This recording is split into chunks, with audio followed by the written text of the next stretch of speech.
Now, don't get freaked out. This article is not about reading minds like Edward Cullen of Twilight. Only vampires can do that, if they exist. It's about knowing, beyond words, what other people want to say. It's about sensing what they truly mean, even when they say otherwise. The ability to read people properly will significantly affect your social, personal, and work life. When you understand how another person is feeling, you can then adapt your message and communication style to make sure it is received in the best way possible. It's not that hard. This may sound cliché, but you don't need any special powers to know how to read people. 1. Be objective and open-minded. Before you attempt to read people, you must first practice having an open mind. Do not let your emotions and past experiences influence your impressions and opinions. If you judge people easily, it will cause you to misread people. Be objective in approaching every interaction and situation. According to Judith Orloff MD in Psychology Today, logic alone won't tell you the whole story about anybody. You must surrender to other vital forms of information so that you can learn to read the important non-verbal intuitive cues that people give off. She says that to see someone clearly you must remain objective and receive information neutrally without distorting it. 2. Pay attention to appearance. Judith Orloff MD says that when reading others, try to notice people's appearance. What are they wearing? Are they dressed for success, which indicates they are ambitious? Or they are wearing jeans and a t-shirt, which means comfort? Do they have a pendant such as a cross or Buddha, which indicates their spiritual values? Whatever they wear, you can sense something from it. Sam Gosling, a personality psychologist at the University of Texas and author of the book Snoop, says that you should pay attention to identity claims. These are things people choose to show with their appearances, such as a t-shirt with slogans, tattoos, or rings. Here's Gosling. Identity claims are deliberate statements we make about our attitudes, goals, values, etc. One of the things that are really important to keep in mind about identity statements is because these are deliberate, many people assume we are being manipulative with them and we're being disingenuous, but I think there's little evidence to suggest that that goes on. I think, generally, people really do want to be known. They'll even do that at the expense of looking good. They'd rather be seen authentically than positively if it came down to that choice. Also, some findings suggest that perhaps psychological traits can, to some degree, be read on a person's face. 3. Pay attention to people's posture. A person's posture says a lot about his or her attitude. If they hold their head high, it means they are confident. If they walk indecisively or cower, it may be a sign of low self-esteem. Judith Orloff MD says that when it comes to posture, look for if they hold their high in a confident manner, or if they walk indecisively or cower, which indicates low self-esteem. 4. Watch their physical movements. More than words, people express their feelings through movements. For example, we lean toward those we like and away from those we don't. If they're leaning in, if their hands are out and open, palms facing up, that's a good sign that they are connecting with you, says Evie Pumpouris, a former Secret Service special agent. If you have observed that the person is leaning away, it means he or she is putting up a wall. Another movement to notice is the crossing of arms or legs. If you see a person doing this, it suggests defensiveness, anger, or self-protection. Evie Pumpouris says that, if someone is leaning in and all of a sudden you say something and their arms crossed, now I know I said something that this person didn't like. On the other hand, hiding one's hands means that they are hiding something. But if you see them lip-biting or cuticle picking, it means they are trying to soothe themselves under pressure or in an awkward situation. 5. Try to interpret facial expressions. Unless you are a master of the poker face, your emotions will be etched on your face. According to Judith Orloff MD, there are several ways to interpret facial expressions.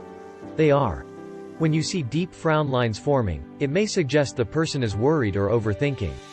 On the contrary, a person who is truly laughing will show crow's feet, the smile lines of joy.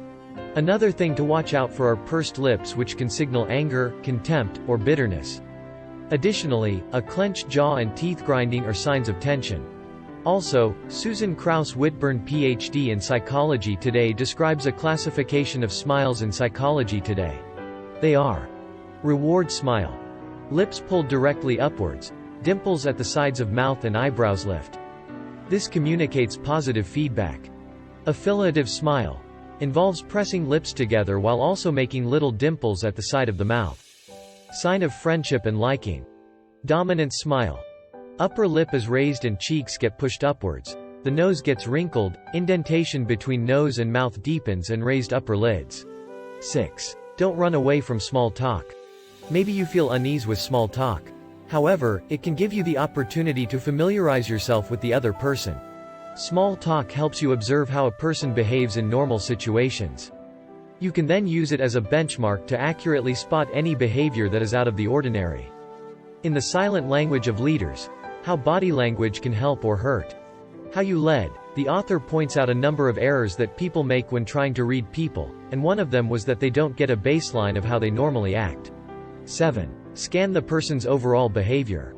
We sometimes assume that if a particular action is done, like looking down at the floor during a conversation, it means the person is nervous or anxious. But if you are already familiar with a person, you will know whether the person avoids eye contact or is just relaxing when he or she looks down the floor.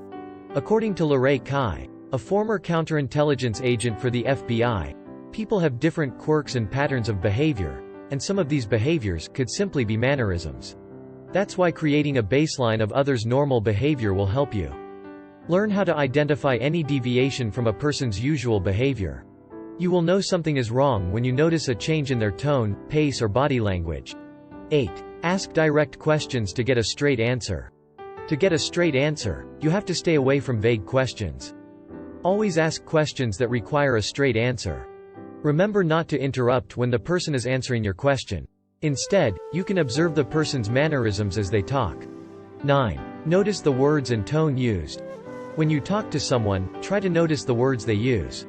When they say, "This is my second promotion," they want you to know that they also earned a promotion previously. Guess what? These type of people rely on others to boost their self-image. They want you to praise them so they will feel good about themselves. 10. Listen to what your gut says. Listen to your gut, especially when you first meet a person. It will give you a visceral reaction before you have a chance to think. Your gut will relay whether you're at ease or not with the person. According to Judith Orloff MD, gut feelings occur quickly, a primal response.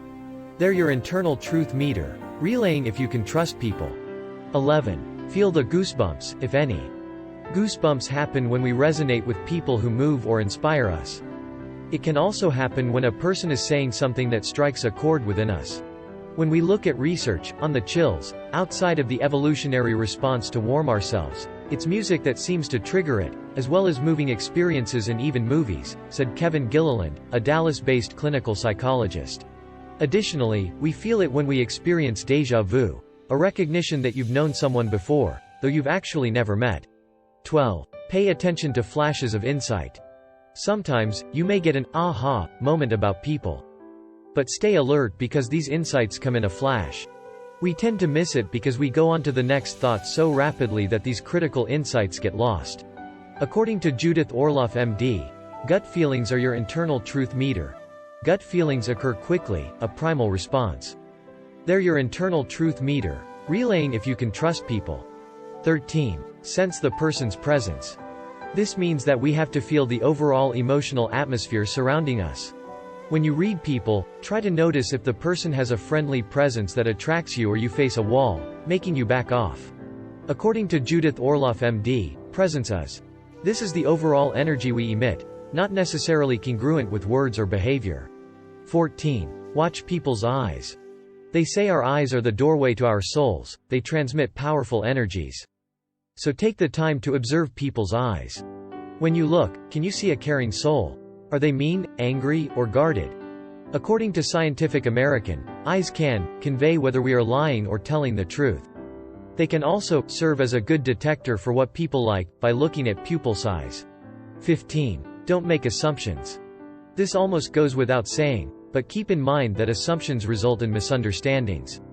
When you easily make assumptions without even knowing the person, it brings more trouble. In the silent language of leaders, how body language can help or hurt. How you led. The author pointed several errors people make when reading others, and one of them was not being conscious of biases. For example, if you assume that your friend is angry, then whatever they say or do will seem like concealed anger to you.